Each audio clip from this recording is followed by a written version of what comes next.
Let's step back in time, to a world that feels both familiar and a million miles away. The 1950s, an era of poodle skirts, rock and roll, and a pace of life that seems almost unimaginable today. Many of the everyday things that defined that decade have vanished so completely. It's hard to believe they were ever part of our daily routines. So, get ready for a trip down memory lane as we uncover 15 everyday things from the 1950s that have completely disappeared. First up, the milkman. Remember that gentle clinking of glass bottles on the doorstep at the crack of dawn? It was a daily ritual. The milkman wasn't just a delivery service. He was a familiar face in the neighborhood. You'd send the kids out in their pajamas to bring in the fresh milk, and when the bottles were empty, you'd rinse them and leave them out to be collected and reused. It was a simple, sustainable cycle we barely think about now. Before refrigerators became a staple in every home, we had the icebox. This wasn't an electric appliance. It was literally a box kept cold by a large block of ice, delivered to your home weekly by the Iceman. Can you imagine?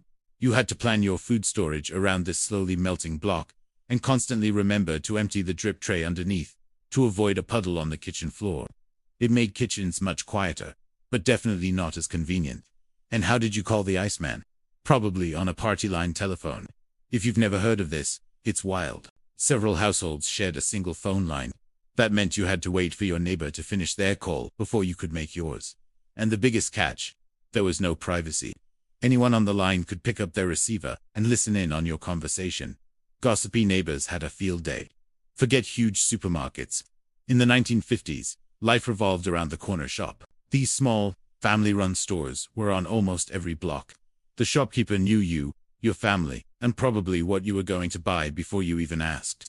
It was a personal, community-focused way of shopping that has been almost entirely replaced by the impersonal aisles of massive grocery chains. Laundry day wasn't just a chore. It was an all-day event. Manual washing machines, often with a wringer on top, required serious physical effort.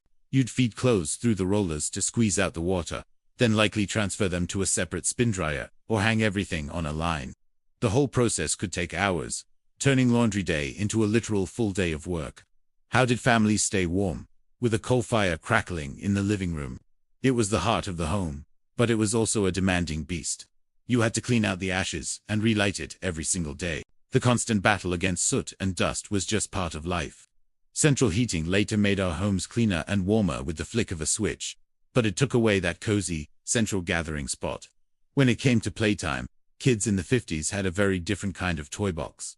Tin toys were all the rage. Wind-up cars, clockwork robots, and noisy metal toys were everywhere. They were heavy, sometimes had sharp edges, and were definitely not as safe as today's plastic toys. But they had a certain charm and durability that's hard to find now. Speaking of kids, one of the biggest changes is how they played. In the 1950s, children played outside, unsupervised, until dark. There were no cell phones, no GPS tracking, just a simple rule: be home when the streetlights come on. Parents relied on a sense of community, knowing that other adults in the neighborhood were informally keeping an eye out. It was a level of freedom and trust that feels almost revolutionary today. How did you stay in touch with loved ones far away? You wrote letters. Handwritten letters were the primary form of long-distance communication. There was no instant messaging, just the slow, deliberate act of putting pen to paper. You'd wait days, sometimes weeks, for a reply.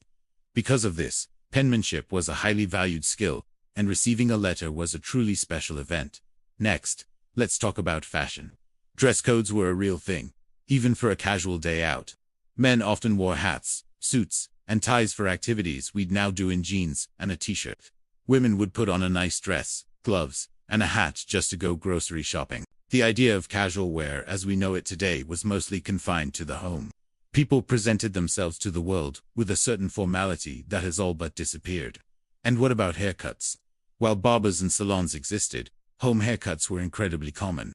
Many mothers were the designated family hairdresser, armed with a pair of scissors and a bowl for the classic bowl cut. A trip to a professional barber was often seen as a treat or a luxury, not a regular necessity. Here's one that might shock you. Cigarettes were everywhere. Smoking was incredibly common and socially accepted. People smoked in offices, restaurants, airplanes, and even in their own homes, around their children. Ashtrays were a standard piece of decor in every living room. The health risks were not widely understood, and smoking was just a normal part of daily life for a huge portion of the population. When the family gathered for evening entertainment, they gathered around one television, which likely only had one channel available. Programming would start in the late afternoon and end before midnight, often signing off for the night with the national anthem. There was no channel surfing, no streaming, just one shared experience for the entire family. How did your parents know if you were doing well in school? Through handwritten school reports. Teachers would take the time to write out detailed, personal comments about each student's progress. These weren't computer-generated grades. They were thoughtful, handwritten documents that were often kept by families as cherished records of a child's school years. Finally, imagine a world without credit cards, debit cards, or mobile payments. In the 1950s, you paid for everything in cash. Your budget was tangibly, you could literally see the money leaving your hand. This physical connection to spending is something we've lost in the age of tapping a card or a phone.